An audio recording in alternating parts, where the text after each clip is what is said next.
Kaso hindi ko alam kung pwede yun. May inumin. Ay, hinaharap ko na lang ngayon ng wall decor dahil nakabili na ako ng yung mat para sa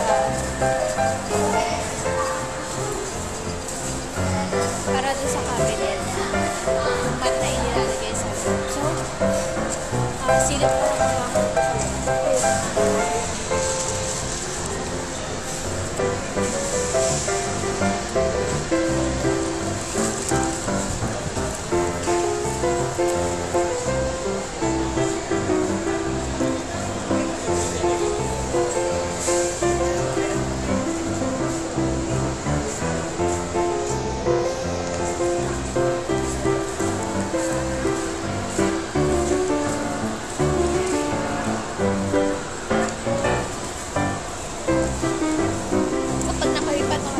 Itatry ko na pati yung mga gamit namin maging kulay pink.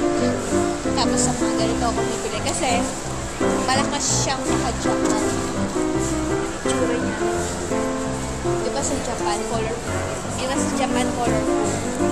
So gusto ko maging ganito yung bahay namin. Pero ang kulay ng bahay namin gusto ko kalabasang ay blue and pink. Kaya din pala po kasi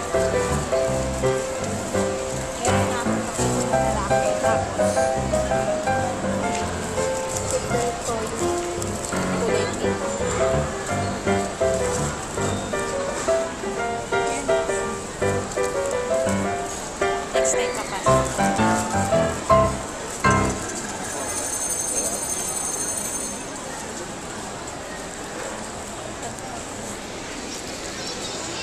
Hello Kitty.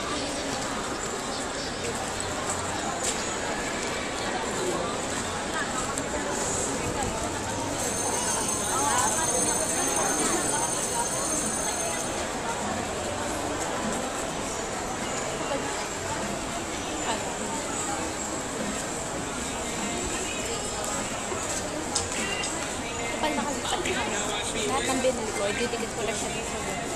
Tapos, maaari, kapag kaya naman papaluwagin ko na, tsaka tatanggalin ko yung isa kong cabinet na luma, yung dapat napapalitan ko ng bago, diba? Eh, meron ng cabinet doon, so, maghahati na lang kami ng kapatid ko. Tapos, para pwede na siyang alisin. Kaya, sa vlog ko, siguro sana, wala na akong mga damit na nakalabas. Katulad ng every time na magbablog ako, nakikita nyo, diba, marami kalat sa likod ko. So, ngayon may iwasan na yun kasi malaki yung cabinet na nasa bahay na tinignan namin. So, decidido na talaga sila na bumili, kaya okay, mas okay na rin may sariling bahay kesa na. Kaso lang, kailangan lang namin pero ang bayad. So yun, bibili muna ako ng donut para makatake ako.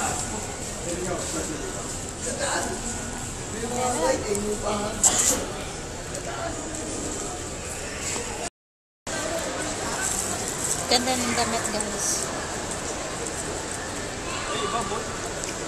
Kasi ito mga step yung 200 pesos. Naka-sale.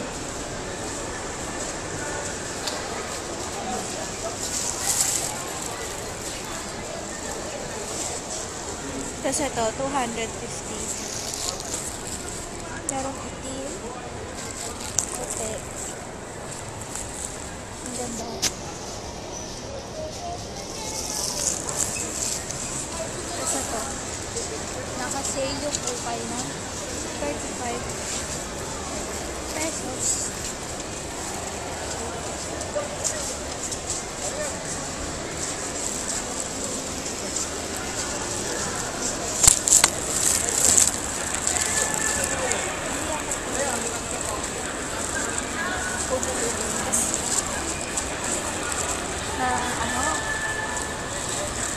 Kumain ako.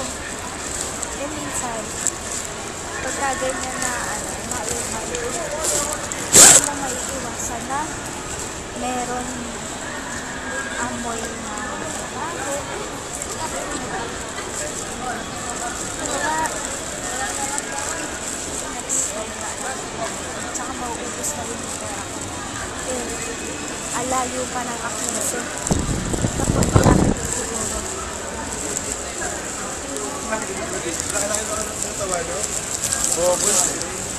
Pag malapit na siguro mag-akinse, pwede na akong mag-ubos ng pera. Pero hindi pa pwede. Hindi ko alam kung nakikita niyo ako kasi tinapay ako marami.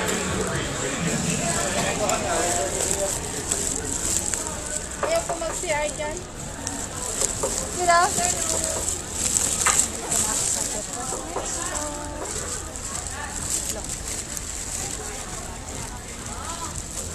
Nung bata ako, gusto ko na magsuot ng mga costume, ano. Hindi naman ako sumasali sa mga ganyan. Iiwasan ko yung mga makeup set kasi parang hindi ako mapabili. E-exit na kagad ako. Tapos, yun nga, katulad ng kanina, i-haul ko mamaya yung mga binili ko. So, i-off ko muna to. I-off ko muna kasi palabas na ako. Pasensya na, hindi ko alam kung makikita niyo ako o hindi. Tansyahan na kasi kami. Yun.